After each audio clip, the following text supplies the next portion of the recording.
শবে বরাতের কোনো আমল আছে কিনা, শবে বরাতের রোজা ও নামাজের নিয়ম কি, সবচেয়ে বহুল জিজ্ঞাসিত প্রশ্ন এখনকার। শবে বরাত আসছে, যেটাকে আসলে হাদিসের ভাষ্যে বলা হয়েছে মধ্য শাবানের রাত, শবে বরাত না, এটার হাদিসের ভাষ্যের নাম কি? মধ্য শাবানের রাত।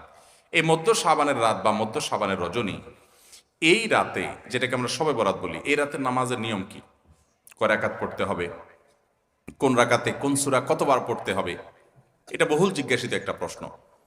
এবং এ ব্যাপারে আমরা অনেকে জানি যে শবে বরাতের নামাজে এত রাকাত পড়তে হবে, সেখানে সূরা কুল হুয়াল্লাহ, ইখলাস এতবার পড়তে হবে, ইত্যাদি ইত্যাদি।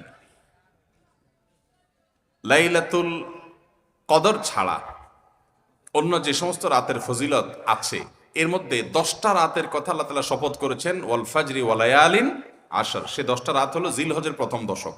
খবরও নেই আমাদের দেশে মানুষের, যে রাতগুলোর শপথ আল্লাহ কোরআনে করছেন, কত ফজিলতপূর্ণ, কিন্তু জিলহজের প্রথম দশকের রাতের কোনো বিশেষ ফজিলতের কথা আমরা কয়জনে জানি? যাই হোক, মধ্য শাবান রজনীর কথা আমরা বেশি জানি শুধু না, সবচেয়ে বেশি আমরা এ রাতে ইবাদত বন্দেগীর চেষ্টা করি। তো সবচেয়ে বেশি চেষ্টা তো হওয়া উচিত হলো লাইলাতুল কদরে। এর পাশাপাশি যদি কেউ মধ্য শাবান রাতে আল্লাহ তাআলার ক্ষমা লাভের চেষ্টা করে, সেটা দর্শনীয় না, সেটা জায়েজ। এ রাতের এতটুকু ফজিলত অবশ্যই প্রমাণিত যে আল্লাহ রাব্বুল আলামিন এ রাতে হিংসুক ছাড়া, মুশরিক ছাড়া বাকি মানুষগুলোকে সাধারণ ক্ষমা ঘোষণা করেন। অতএব এ রাতের একেবারে কোনোই ফজিলত নেই, ব্যাপারটা সেরকম না।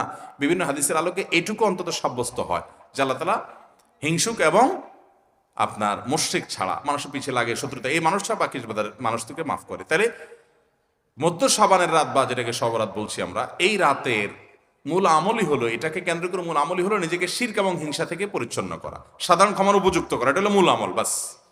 এর বাইরে আপনি ক্ষমা লাভের জন্য যদি চেষ্টা করেন, সেটা কোনো দর্শনীয় বিষয় নয়। তবে এই রাতকে কেন্দ্র করে বিশেষ ফরম্যাটে নামাজ, রাত জেগে, তারপর বিশেষ ফরম্যাটে ইবাদত, এই সূরা এতবার, এই নামাজ এত রাকাত, এরকম কোনো কথা কোরআন হাদিসে বর্ণিত হয়নি।